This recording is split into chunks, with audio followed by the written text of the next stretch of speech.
감히 시어머니 보험금을 가지고 다른 남자랑 호텔에 가느냐? 그래서 어쩌라고?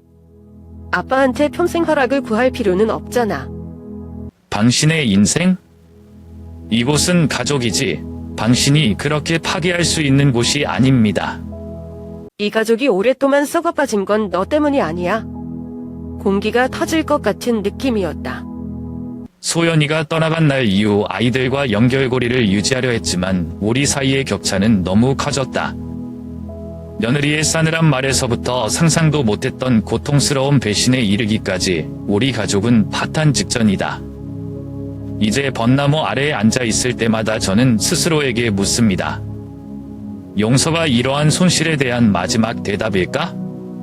인생의 대부분을 걸어온 남자 김태호, 65인데 배우자 정소연을 잃은 날부터 가슴이 뭉클해지는 것다.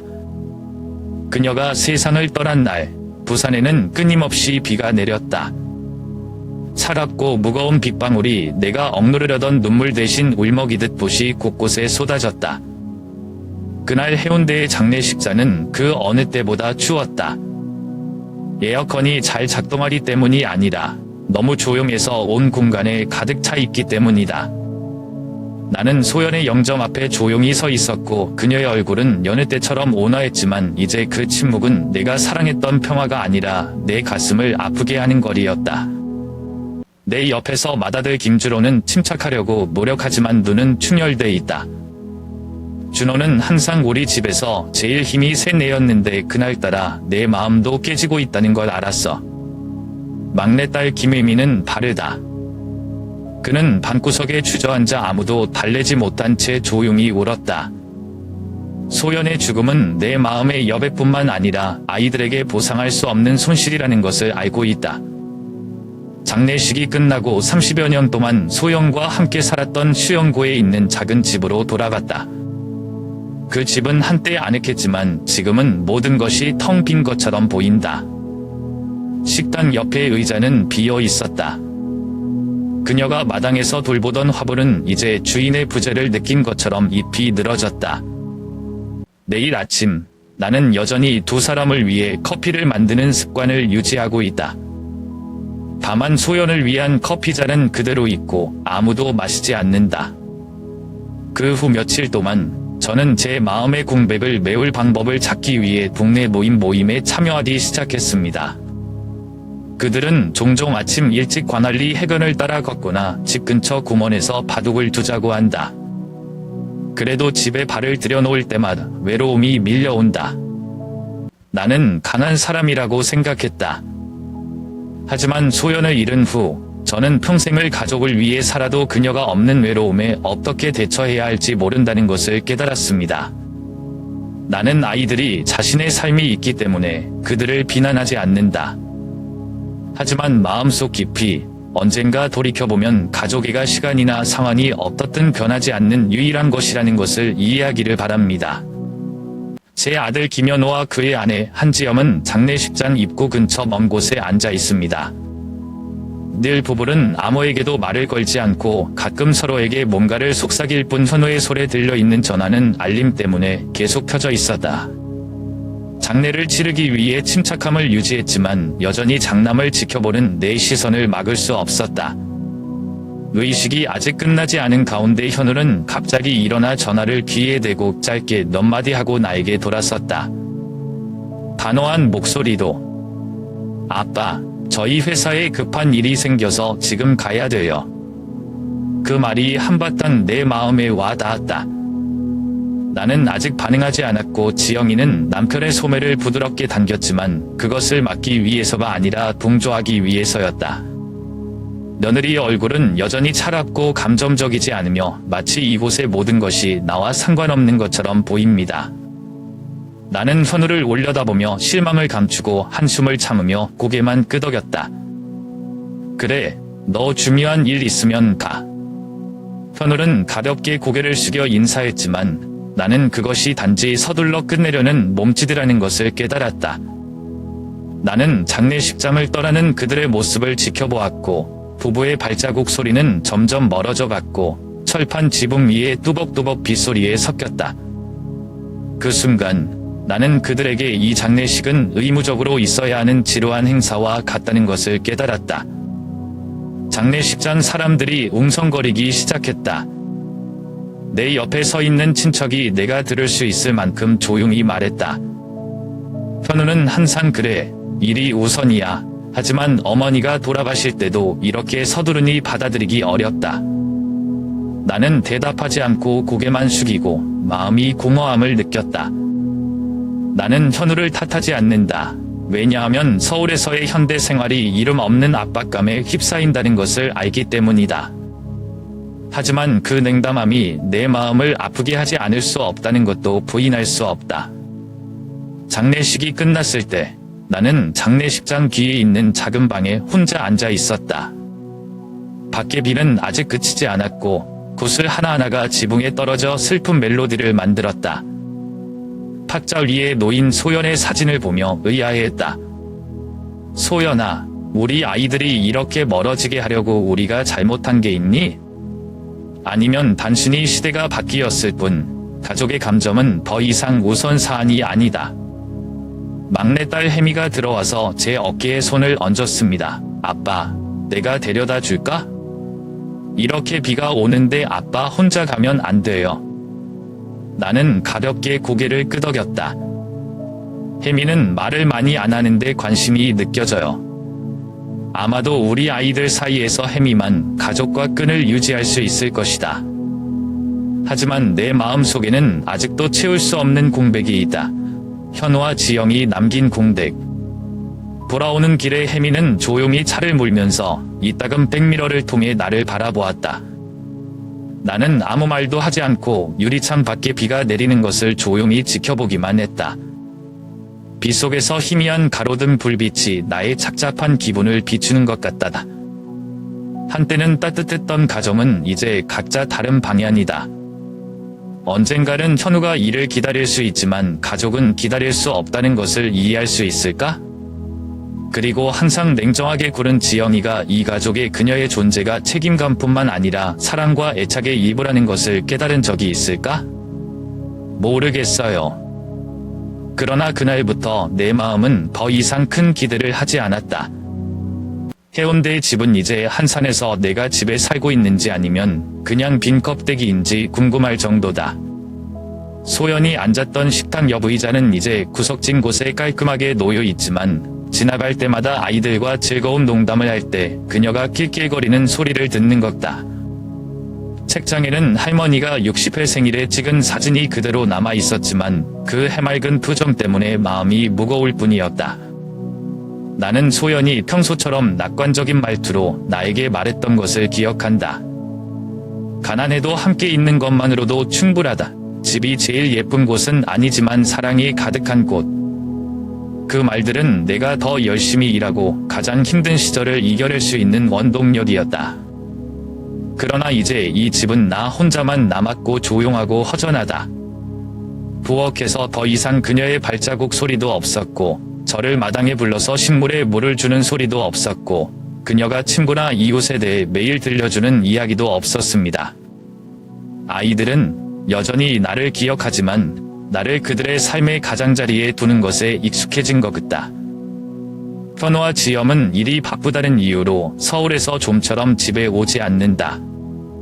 나는 그들에게 이 집은 더 이상 필요하지 않다고 생각하는 오래된 기억과 같다는 것을 안다. 혜미 씨만 가끔 들러서 시장에서 야채를 좀 가져오고 저한테 건강에 대한 몇 가지 질문을 해요. 하지만 그녀는 사생활로 바쁘고 잠시 머물다가 갈 수 있다. 매일 저녁, 저는 소연의 재단 앞에 앉아 그녀의 사진을 보며 스스로에게 묻습니다. 소연아, 나는 이 가족을 지키기 위해 모든 것을 다 했는데 왜 마지막까지 모든 것이 이렇게 흩어졌지? 한 번은 청소를 하다가 소연이 항상 옷장 밑에 넣어두던 오래된 나무 상자를 발견했다. 열어보면 안에는 그녀가 소중히 여겼던 작은 물건들이 있습니다. 현우가 어렸을 때 직접 그린 생일 카드와 혜미의 머리띠, 그리고 결혼 30주년 기념일에 할머니가 써주신 편지입니다. 그 편지는 단지 몇 줄의 짧은 글자가 있지만 각 글자는 내 마음을 가라앉게 한다. 무슨 일이 일어나든 항상 기억하세요. 우리는 사랑과 믿음으로 이 가족을 만들었습니다. 가족을 꼭 행복하게 해주세요. 하지만 제가 가지고 있을까요? 그 가족은 이제 한 가닥에 끊어진 줄과 같았고 각 구성원은 한 방향으로 갔다. 명절 모임은 의무일 뿐이고 안부 질문은 따뜻한 식사를 대체한다. 어느 날 오후 마당에서 나무에 물을 주고 있을 때 나는 전화벨 소리를 들었다. 지영리. 나는 진심 어린 질문이 되기를 바라면서 전화를 받았는데 뜻밖에도 그녀의 목소리는 책임감으로 가득 차서 빠르게 울려 퍼졌다. 아빠, 현우는 이번 주에 우리가 바쁘다고 아빠를 보러 갈 수 없을 것 같다고 말했다. 아빠는 알아서 하세요. 나는 조용히 대답했다. 이해해서 너희들 일해라. 수화기를 내려놓고 나는 마당 나무 밑에 있는 나무 의자에 다시 앉아 산발적으로 떨어지는 노란 모아과 잎들을 바라보았다. 외로움은 더 이상 새로운 것이 아니지만 그런 순간들은 여전히 내 마음을 아프게 한다. 내 남은 인생 동안 나는 더 이상 많은 것을 기대하지 않는다. 언젠가 아이들이 돌아보면 가족이 다른 곳이 없을 때 돌아오는 곳이 아니라 모든 것이 너무 늦어지기 전에 아끼고 지켜야 할 곳이라는 것을 이해하기를 바랄 뿐이다. 하지만 그런 날이 올까요? 잘 모르겠어요. 그리고 내가 예상하지 못했던 날이 왔다. 현우와 지엄은 해가 해운대 고층 건물 뒤에 막 지고 있던 어느 늦은 오후에야 집으로 돌아왔다. 나는 그들이 이번에 안부를 묻기 위해 돌아왔거나 적어도 나와 함께 앉아서 간단한 식사를 했다고 생각했다. 하지만 아니, 둘 다 성급한 모습과 특이한 태도로 걸어 들어왔다. 현우는 내 맞은편 의자에 앉아 두 손을 깍지 끼고 고개를 숙여 바닥을 보았다. 지엄은 팔짱을 낀 채 의자에서 몸을 기대고 있었고 눈은 나를 똑바로 쳐다보았고 나는 숨이 막힐 정도로 차가웠다. 아빠. 현우는 뭔가 중요한 말을 하기 위해 단어를 찾으려는 듯 머뭇거리며 말을 꺼냈다. 아빠, 우리 생각. 아빠가 요양원으로 이사해야겠다. 나는 놀라서 손에 든 젓가락이 탁자 위로 떨어져서 메마른 메아리를 울렸다. 양로원. 방금 제대로 들었다고 확신하려는 듯 고개를 들어 현우를 바라보았다. 현우는 감히 나를 돌아볼 수 없었다. 방금 자신이 잘못했다는 것을 알면서도 고칠 용기가 없는 아이처럼 그의 눈빛은 여전히 숙여 있었다. 옆에 서 있는 지엄은 주저하지 않고 솔직하게 계속 말했고 오랫동안 준비된 판결문을 읽는 것처럼 일정한 목소리로 말했다. 이 집은 개인 공간이 필요해요. 요양원에서는 아빠가 돌봐줄 사람이 있을 것이고 우리는 매달 돈을 지급할 것이다. 아빠랑 우리 둘 다한테 더 좋은 것 같다. 지영이가 하는 말 하나하나가 제 마음을 칼로 찌르는 것 같아요. 아들이 일어서서 반박하기를 바라는 현우를 보며 지영의 결정이 아니라 지영의 결정이라고 말했다. 아니, 현우는 고개를 숙이고 가만히 있었다. 나는 엷게 웃고 씁쓸한 미소를 지었다. 그들을 보고 나는 간단한 질문을 했다. 이것은 자녀의 결정입니까? 아니면 부부 모두의 결정입니까? 현우는 조용했지만 그 침묵이 모두를 대신해서 대답했다. 나는 반대하지 않는다. 내가 동의해서가 아니라 내가 알고 있기 때문에 지금 모든 말이 무의미해진다. 내가 평생을 기르던 가족조차도 나를 과부로 여길 수 있다면 뭐라고 말할 수 있을까? 나는 일어서서 방으로 들어가서 오래된 천 가방을 꺼냈다. 저는 소연이 저를 위해 수놓은 손수건과 간단한 옷몇벌을 챙겼고 마지막으로 할머니의 낡은 코트를 챙겼습니다. 셔츠를 잡았을 때 저는 마치 할머니의 온기가 아직도 어디에 있는지 느끼는 것처럼 오랫동안 멈춰 섰습니다. 문으로 나와 현우와 지영을 마지막으로 고개를 돌렸다. 뭔가 말하고 싶었지만 입에서 빠져나올 만한 말이 없었다. 두 사람은 안도의 한숨을 쉬기 위해 내가 떠나기를 기다렸다는 듯이 조용히 서 있었다. 한때 보금자리였던 집을 나서니 뒷문이 닫혀있는 느낌은 공간뿐만 아니라 나와 내 가족 사이의 마지막 밧줄마저 끊어버렸다. 밖에는 비가 내리기 시작했고 뼛속까지 매섭게 추웠다.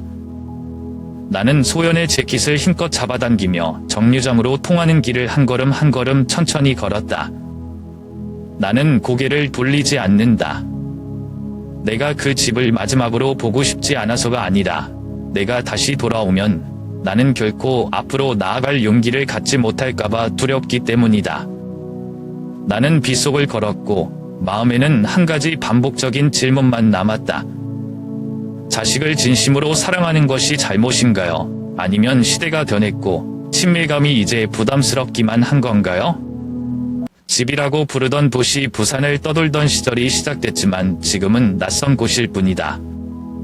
낮에는 용두산 공원에 앉아 바둑을 두던 노인과 부산파와 사진을 찍는 관광객 사이에 끼어 있었다. 나는 그들과 섞이지 않고 차가운 나무 의자에 앉아 사람들의 흐름을 보고 마음이 공허했다. 저녁이 되자 몇천 원만 내면 하룻밤 묵을 수 있는 싸구려 찜질방을 찾았다. 아무도 내가 누구이고 어디서 왔는지 신경 쓰지 않고 질문하지도 않는다. 그곳에서 밤은 야른 담요로 몸을 감고 주변 사람들의 규칙적인 코고는 소리를 들었지만 마음은 그 어느 때보다 소외감을 느꼈다. 내 식사는 자갈치 시장에서 주로 싸구려 밥이다. 나는 공기 중에 떠도는 비린내 나는 생선 냄새와 소산인들의 시끄러운 판매 소리에 익숙해졌다. 그러나 그 시끄러운 군중들 사이에 앉아 있어도 나는 여전히 분리된 장소에 있는 것 같다. 주망의 밝은 불빛, 행인들의 웃음소리, 모두가 낯설었습니다. 마치 제가 더 이상 관여하지 않는 세상에 속했던 것처럼요. 사우나에서 밤마다 나는 바닥에 웅크리고 누워 눈을 감고 잠을 잘 수가 없었다. 저는 그냥 누워 있었습니다. 해운대 집도 생각나고 소연도 생각나고 가족이 단결했던 날들도 생각나고 그 기억은 오래된 영화처럼 떠올랐지만 매번 현우와 지영의 차가운 모습과 아버지는 요양원으로 옮겨야 하는 가혹한 말로 끝이 났다. 피곤에 잠긴 밤도 있지만 소연이의 꿈만 꾸기 위해서였다. 꿈에서 그녀는 내 앞에 서서 슬픈 얼굴과 비난의 목소리를 냈다. 현우를 이렇게 내버려 두셨어요? 그는 우리의 외아들입니다. 지도자가 필요하고 지도자가 필요하다. 나는 한밤중에 일어나서 식은땀을 흘렸다. 꿈속에서 그녀의 말이 머릿속에 계속 맴돌아서 나는 진정할 수 없었다. 마음속으로는 치근하면서도 억울한 마음이 일었다. 평생을 사랑과 기대감으로 바친 아들 현우를 사랑한다. 저는 스스로에게 물었습니다. 제가 이 아이를 키우는 방법이 어딘가 잘못되어 버린 걸까요? 그래서 이제 이 아이는 아버지를 풀어야 할 짐으로 여기고 있는 걸까요?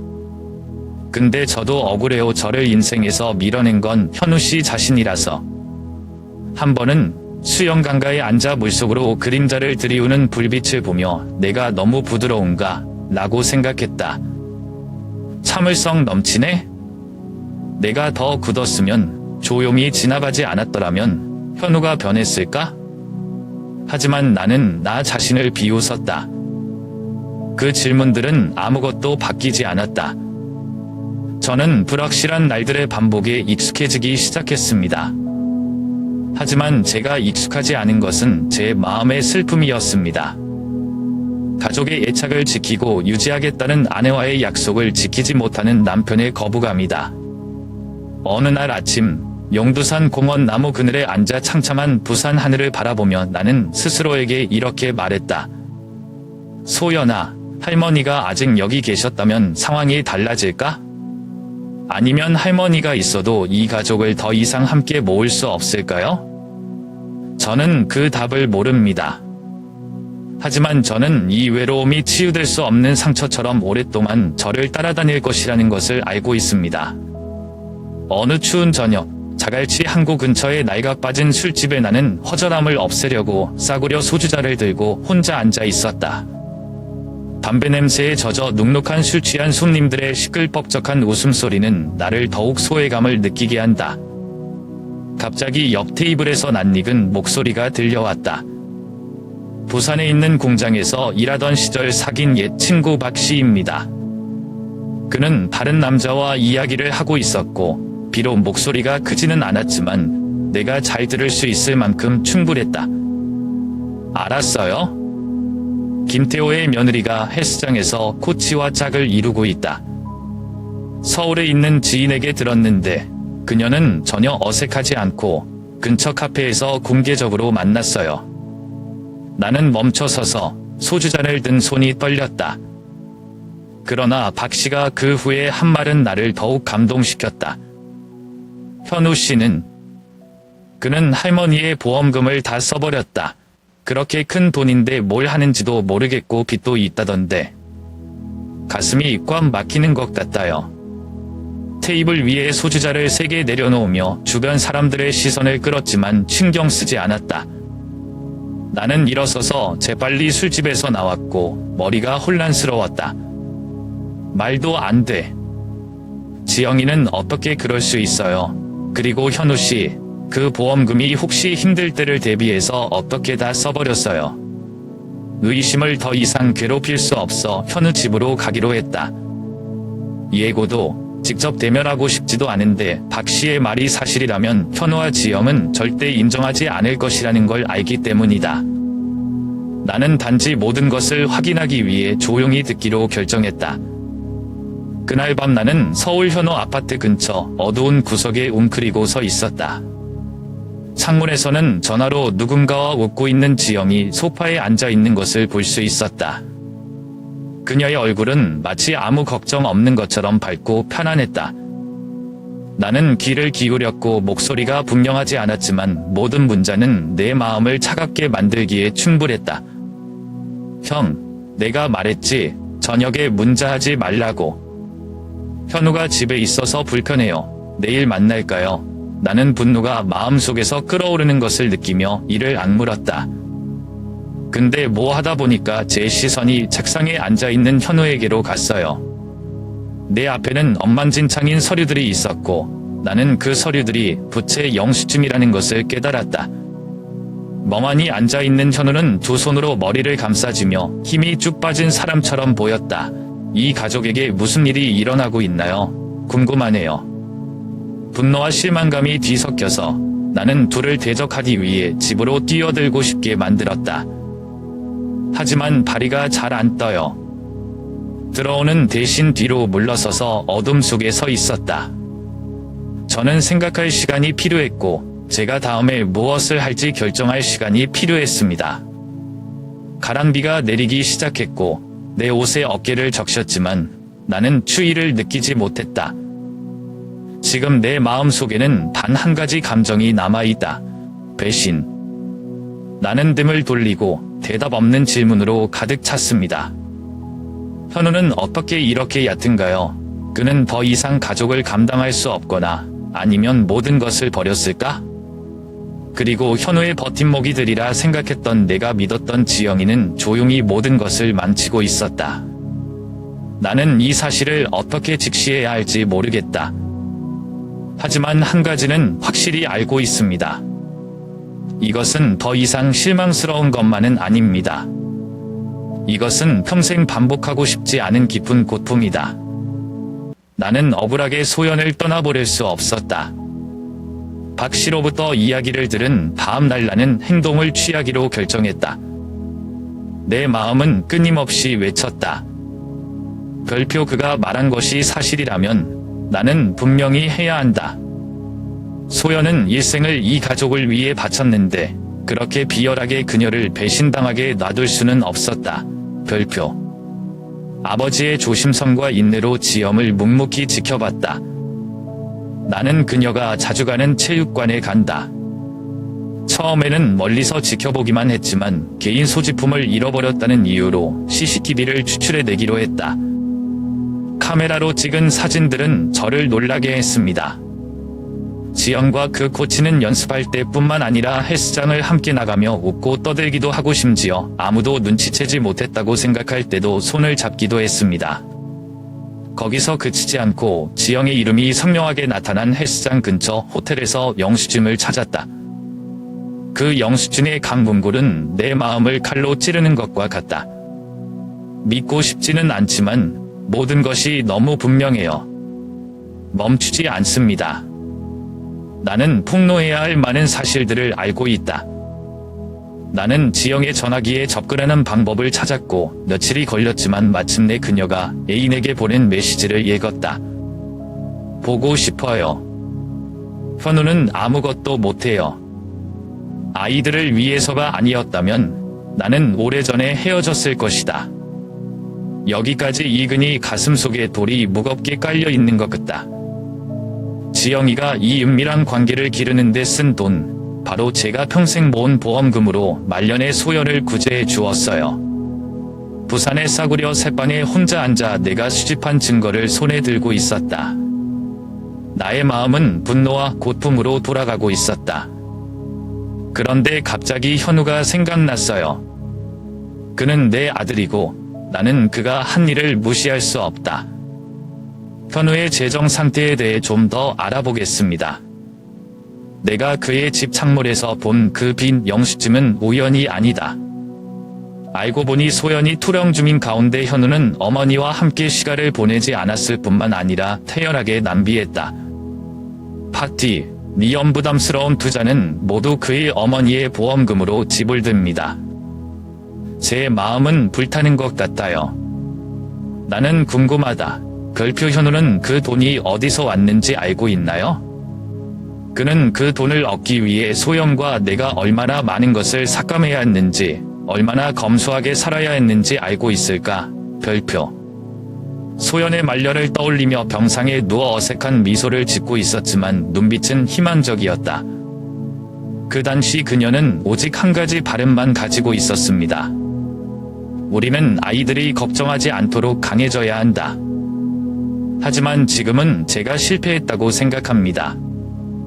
그 간인함은 배신당했고 우리가 가장 신뢰하는 사람들은 그녀를 고통 속에서 죽게 만든 사람들이었습니다. 그날 밤 나는 줄곧 창가에 앉아 한적한 작은 길을 내다보았다. 현우와 지영이가 진실을 마주할 때라고 스스로에게 말합니다. 원수를 갚고 싶어서가 아니라 소열을 무성의한 희생자로 잊혀지게 할 수 없기 때문이다. 다음 날 아침, 나는 내가 가지고 있는 모든 증거를 큰 봉투에 모아 조용히 떠났다. 이번 대사가 쉽지 않을 거라는 걸 알지만 저는 오래전에 했어야 했던 일을 할 준비가 되어 있어요. 소연이를 위해서, 그리고 나 자신을 위해. 그의 추석, 현우 가족은 소연을 위해 첫 번째 기일을 거행했다. 아늑했던 아파트는 이제 친척들의 등장으로 붐비고 웃음소리가 요란하게 울려 퍼졌다. 사람들은 과일, 월경, 제사 선물을 가져와 소연의 사진이 놓인 제단 위에 가지런히 늘어놓았다. 현우와 지영의 눈빛에서 어색함을 느끼며 들었었다. 아무도 나를 앉히라고 초대하지 않았고 아무도 말을 걸지 않았다. 저는 개의치 않아요. 내 재킷 주머니에는 작은 USB가 들어 있었는데 폭로할 준비가 된 무거운 사실까지 담겨 있었다. 오늘은 소연을 추모하는 날일 뿐만 아니라 제가 소연을 위해 정의를 되찾기로 한 날이기도 합니다. 제사는 순조롭게 진행되었다. 그 후 사람들은 가족 식사를 하기 위해 모여 앉았다. 나는 구석에 앉아 조용히 일과 삶에 대한 단편적인 이야기를 들었다. 아무도 저를 신경 쓰지 않지만 그건 중요하지 않아요. 식사 중간에 나는 일어섰다. 의자가 끄는 소리가 들려서 모두가 뒤를 돌아보게 했다. 나는 천천히 목소리를 냈고 목소리는 낮았지만 분명했다. 모두에게 줄 선물이 하나 있어요. 방이 조용해졌다. 지영과 현우가 서로를 힐끗 보며 경계하는 눈빛을 보냈다. 나는 걸어가서 리모컨을 들고 텔레비전을 켰다. 화면에는 체육관 CCTV의 이미지가 선명하게 나타났다. 지영과 코치는 손을 잡고 웃으며 호텔로 들어갔다. 친척들 사이에서 당황한 소리가 울려 퍼졌다. 이어 호텔 영수증, 사치성 지출, 현우의 빚더미까지 찍은 사진 파일들을 열어봤다.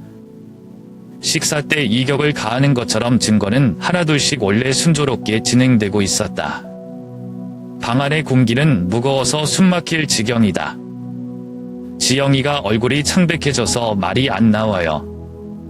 현우는 갑자기 손을 탁자에 세게 부딪히고 벌떡 일어나 소리쳤다. 아빠 뭐 하세요? 이건 내 개인적인 일이야. 아빠는 간섭할 권리가 없어. 나는 현우에게 돌아섰고 더 이상 양보하지 않는 눈빛. 나는 단지 너의 아버지가 아니다. 나는 당신의 어머니를 구하기 위해 갓돈을 모은 사람이지만 당신과 당신의 아내는 그 돈을 흥정하고 낭비하는 데 사용합니다. 너 자신을 마주할 필요가 있기 때문에 내가 진실을 보여주는 거야. 현우는 화가 났지만 대답할 수 없었다. 방 안의 모든 사람들이 웅성거리기 시작했고 시선은 지영에게 쏠렸다. 그녀는 더듬거렸다. 봐. 그렇지 않아. 아빠가 오해했어. 나는 엷게 웃고 쓴웃음을 지었다. 오해? 이 영수증들, 저 사진들은 오해인가요? 아니면 연인에게 보낸 달콤한 메시지도 오해인가요? 지영은 아무 말도 못하고 고개만 숙였다. 현우는 분노에서 감옥감으로 변했다. 그는 의자에 앉아 내가 인쇄한 서류들을 쳐다보았고 마치 모든 것이 사람들 앞에 펼쳐졌다는 것을 믿을 수 없다는 듯이 바라보았다. 현우의 집을 나서자 바깥 공기는 시원했지만 마음은 무거웠다. 오늘 내가 한 일이 그를 깨우게 했는지 아니면 반지 가족을 깨우게 했는지 모르겠다. 하지만 한 가지는 확실히 알고 있습니다. 소연의 명예를 지키기 위해 제가 할 수 있는 일은 이것뿐입니다. 지영은 울음을 터뜨렸고 무거운 분위기에 휩싸인 방에서 흐느낌이 혼란스럽게 울려 퍼졌다. 그녀는 어리둥절하고 당황하며 얼굴을 감싸쥐고 집을 뛰쳐나와 모든 사람들을 뒤에 남겨두었다. 문이 쾅 닫히는 소리가 모두를 놀라게 했다. 현우는 여전히 의자에 주저앉아 두 손으로 머리를 감싸쥐고 공허한 눈빛으로 바닥을 내려다보고 있다. 친척들의 험담과 경멸의 눈빛은 자존심을 베는 칼과 같다. 하지만 그는 한마디도 반박도 변명도 하지 않았다. 아마 현우는 지금 모든 설명이 무의미하다는 것을 알고 있을 것이다. 소연의 한나이 든 삼촌은 쓴 목소리로 한숨을 쉬었다. 그녀는 죽었지만 가족은 여전히 이렇게 되었습니다. 현우 씨, 부끄러운 줄 몰라요? 너는 우리 엄마를 얼마나 고생하게 놔두고 이런 짓을 한 거야. 진짜 배신감. 다른 사람들은 웅성거리기 시작하고 없던 사람들은 고개를 흔들고 없던 사람들은 돌아간다. 아무도 현우에게 더 이상 말을 하지 않았지만 눈빛마다 실망감이 역력했다. 나는 그 어수선한 방 한가운데 조용히 서서 한때 가족의 든든한 버팀목이 될 것이라고 생각하던 아들이 이제는 완전히 낯선 사람처럼 앉아있는 것을 지켜보았다. 내 마음속에는 더 이상 분노도 기대도 없었다. 오히려 공허한 느낌이 들 뿐이다. 나는 목소리를 냈고 목소리가 쉰 것은 아니지만 크지 않았고 침묵을 깨기에 충분했다. 현우, 내 엄마가 널 위해 얼마나 많은 희생을 했는지 알아? 그 돈은 단지 보험금이 아니다. 너희 어머니가 너에게 준 믿음은 그게 다야. 더 이상 너에게 할 말이 없어. 현우는 고개도 들지 않고 조용히 있었다. 그는 마치 모든 것을 잃은 사람처럼 거기에 앉아 있었다. 잠시 후 친척들이 엉거주춤 일어나기 시작했다. 그들이 떠날 때 냉담한 시선, 판단으로 가득 찬 작은 말들이 흘러나왔다. 아낀다. 아낀다.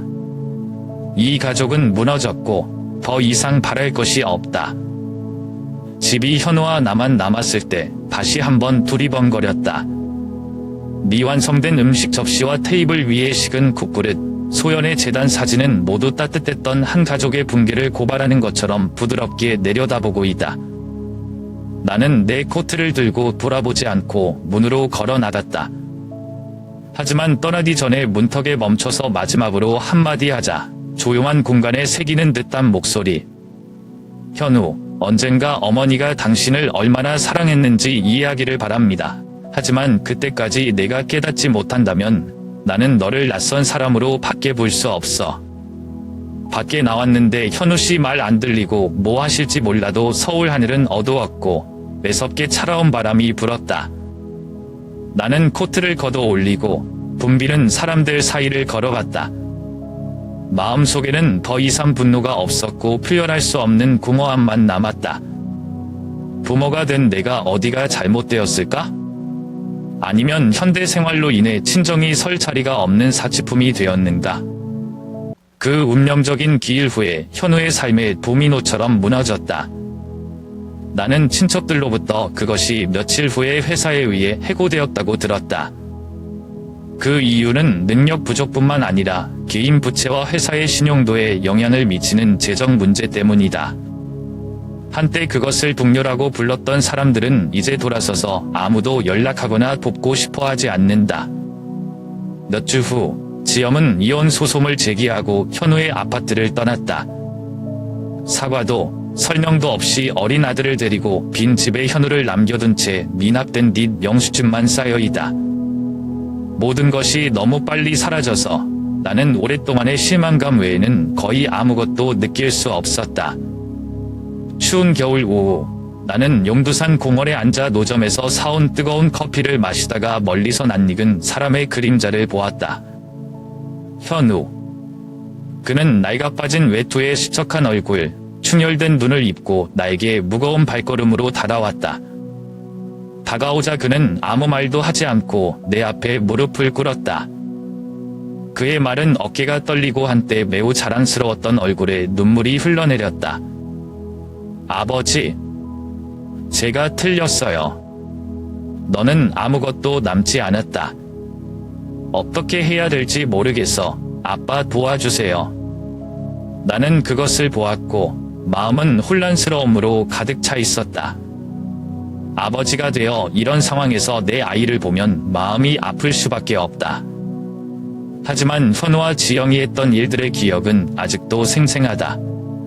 소연이가 꿈에 그리던 실망스러운 눈빛을 떠올리며 배신감을 느끼기 위해 이 가족에게 바쳤던 희생을 떠올렸다. 나는 현우의 예언하는 시선을 피하며 얼굴을 돌렸고 내 목소리는 허스키했지만 단호했다. 나는 더 이상 아이가 없다. 현우는 고개를 들어 절망적인 눈빛을 보냈다. 아빠, 제가 잘못한 거 알아요. 후회해요. 나는 더 이상 돌아갈 사람이 없다. 아빠, 절 버리지 마세요. 그 말은 내 마음을 찌르는 칼날 같았다. 하지만 이번에 너무 쉽게 용서하면 현우는 절대 교훈을 얻지 못할 거라는 걸 알아요. 나는 일어서서 커피잔을 의자에 내려놓고 돌아서 걸어갔다. 현우는 계속 무릎 꿇고 울었어요. 걸었을 때 나는 그의 눈이 여전히 나를 지켜보고 있다는 것을 느꼈다. 나는 수천 킬로그램의 무게가 어깨에 얹어 있는 것처럼 천천히 한 걸음씩 걸었다. 나는 돌아보지 않았지만 마음속으로 내가 자랑했던 외아들인 내 인생에서 가장 소중한 것을 맛포기했다는 것을 안다. 집에 도착해서 나는 거실에 조용히 앉아 있었다. 책상 위에 놓인 소연의 사진은 그렇게 하셨네요. 바뀌었나요? 라고 묻는 듯 저를 쳐다보았습니다. 나는 대답이 없다. 현우를 살리기 위해서는 자신의 실수에 스스로 맞서야 한다는 것만 알고 있다. 그리고 언젠가 그것이 변한다면 저는 그것을 받아들일 준비가 되어 있습니다. 하지만 지금은 아니야. 그 어느 때보다 추운 겨울은 날씨 때문만이 아니라 내 마음이 얼어붙었기 때문이다. 내년 봄에는 이른 아침부터 용두산 공원을 걸으며 하루를 시작한다. 부산의 봄 기울은 겨울의 한기를 머금고 있지만 이른 햇살과 벚꽃의 연부름 미친 모든 것을 환하게 밝혀준다. 나는 공원에서 가장 큰 벚나무 아래에서 친숙한 보리자를 골랐다. 꽃잎 하나하나가 내 발에 떨어졌고 소연이 병상에 있을 때 숨 쉬었던 마지막 숨결처럼 부드러웠다. 거기에 앉아서 나는 조용히 사람들의 흐름을 구경했다. 함께 운동하는 노부부, 부모를 따라 뛰어다니는 아기들, 그리고 서둘러 출근하는 젊은이들까지. 그 분주함 속에서 나는 나뭇가지를 꺾은 꼬치처럼 바람이 흩날리기를 기다리는 여유로운 사람이라는 것을 깨달았다. 매일 저녁 간단한 식사를 한 뒤 소연의 사진 앞에 공깃밥 한 그릇을 놓는다. 저는 하루도 그 일을 하는 것을 잊지 않았습니다. 왜냐하면 저는 그녀가 여전히 저를 지켜보고 있다고 믿었기 때문입니다. 어딘가에서요. 저는 제단 앞에 앉아서 할머니께 모든 것에 대해 말씀드렸습니다. 마치 살아계신 것처럼요. 제 말을 한마디 한마디를 듣고 있었죠. 결국 당신은 해야 할 일을 하게 될 거예요. 라고 제가 말했죠. 눈을 똑바로 뜨고 할머니의 사진을 쳐다보면서요. 현우랑 지영에게 진실을 보여줬습니다. 그런데 왜 이렇게 마음이 허전해요? 대답을 기대하진 않았지만 나를 바라보는 소연의 사진이 고민으로 가득 찬 느낌이었다. 아마도 그녀는 모든 것이 이 정도까지 가는 것을 원하지 않을 것이다. 아마도 할머니는 외아들을 포기한 것에 대해 저를 비난하실 것입니다. 어느 늦은 오후, 벚꽃이 거의 다 떨어지기 시작했을 때 낯선 사람으로부터 전화를 받았다. 구포 지역의 한 노숙자 지원센터에서 온 직원이다. 그녀는 걱정스러운 목소리로 말했다. 김 선생님, 파일에서 당신의 번호를 찾았습니다. 현우가 지금 여기 있어요. 너무 초췌해서 할아버지를 만나고 싶어 하는 것 같아요. 나는 가만히 앉아서 손으로 전화기를 꽉 쥐었다. 내 마음이 찢어졌다. 내 일부는 현우가 자신의 실수에 대한 책임을 지도록 내버려두고 싶다. 하지만 아버지의 목인 나머지는 저를 일어서서 즉시 가라고 재촉했습니다. 그날 저녁, 소연의 재단 앞에 흰밥 그릇을 내려놓고 속삭였다. 소연아, 나 뭐 해야 돼? 그는 더 이상 아이가 없다고 말했다. 하지만 정말 무자비하게 내버려 두실 건가요? 또 용서하면 변하지 않을까봐. 연한 노란색 조명 속에서 소연 씨의 사진을 보면서 오래 앉아 있었어요. 마침내 나는 한숨을 쉬며 일어나서 할머니의 낡은 외투를 걸쳤다. 나는 집을 나서는데 매 걸음마다 이 가족의 과거를 가져가는 것처럼 마음이 무겁다. 학원 가는 길에 현우 씨 진짜 변한 거 아니에요? 아니면 이것은 제가 또 다른 좌절에 직면했던 누프일까요? 하지만 그 답이 무엇이든 간에 저는 그를 만나야 한다는 것을 알았습니다. 왜냐하면 적어도 그것은 저와 소연의 피였으니까요. 늦봄의 찬바람이 불어 늦봄의 벚꽃잎을 씻고 공중을 맴돌았다. 날개가 내 어깨에 가렵게 떨어져서 나를 놀라게 했다. 오후의 희미한 불빛에 드문드문 남아있는 꽃송이들이 흔들리고 있는 하늘을 올려다본다. 그 순간 나는 스스로에게 물었다. 용서하면 마음이 편해질까요? 복수는 결코 마지막 답이 아닌가요? 벚꽃잎이 영원히 빙글빙글 돌지만 착륙할 곳을 알 수 없는 질문들이 마음속에 계속 반복된다. 저는 답을 찾을 수 없었습니다. 왜냐하면 제 마음속에서도 쥐어 뜯기는 것이 결코 진정되지 않았기 때문입니다. 그날 저녁 수영에 있는 작은 집으로 돌아와 평소처럼 소연의 사진 앞에 흰밥 그릇을 놓았다. 하지만 이번에는 아무 말도 하지 않았다. 저는 거기에 앉아서 그녀의 온화한 미소를 바라보고만 있었습니다. 소연 씨와 함께 온갖 고난을 겪었던 시절이 생각납니다. 그녀는 항상 부드러운 사람이었고 사랑과 자애가 모든 고통을 덜어줄 것이라고 믿었기 때문에 항상 용서하고 인내하라고 조언했습니다. 하지만 이제 그녀가 없어졌을 때 저는 우리가 소중히 여겼던 가치들 사이에서 소외감을 느낍니다. 다음날 아침 나는 손편지를 한 통 받았다. 보낸 사람은 다름 아닌 현우였다. 편지는 종이에 떨듯 한 줄 한 줄 낙서로 쓰여 있었다. 그는 썼다. 아빠, 제 목소리를 듣고 싶지 않을 거라는 걸 알기 때문에 감히 전화할 수 없어요. 하지만 저는 여전히 사과하고 싶어요. 저는 아버지를 다치게 하고 어머니를 다치게 하고 용서를 받을 자격이 없다는 것을 알아요. 그래도 언젠가 아버지가 저를 용서해 주실 수 있기를 바랍니다. 나를 편안하게 해주기 위해서가 아니라 아빠가 더 이상 이 분노를 겪지 않게 하기 위해서이다. 죄송합니다, 아빠. 나는 편지를 읽고 또 읽고 마음이 무거웠다. 그 사과는 상처를 지우지 못했지만 한 가지를 깨닫게 해주었습니다. 현우는 틀리더라도 여전히 내가 사랑했고 기대했던 아이입니다. 벚꽃이 거의 다 떨어진 주말 오후 용두산 공원으로 돌아간다. 한 아이가 날아가는 꽃잎을 잡으려다 킥킥거리며 지나갔다. 그 모습을 보고 나도 모르게 어린 시절 현우가 내 곁을 맴돌던 시절, 세상 그 무엇도 그를 슬프게 할 수 없다는 듯 환하게 웃는 모습이 떠올랐다. 나는 하늘을 올려다보며 스스로에게 말했다. 아마도 용서는 다른 사람을 위한 것일 뿐만 아니라 내가 놓아주는 방법일 것이다. 그날 밤 저는 평소처럼 흰밥 한 그릇을 주문했지만 이번에는 소연에게 속삭였습니다. 현우 때문이 아니라 너 때문에 용서해볼게. 저는 항상 가족이 가장 중요하다고 믿기 때문입니다. 우리가 쌓아온 것을 원망으로 사라지게 놔둘 순 없어. 마지막 대답은 알고 보니 침묵과 소박한 공깃밥 한 그릇에서 나왔다.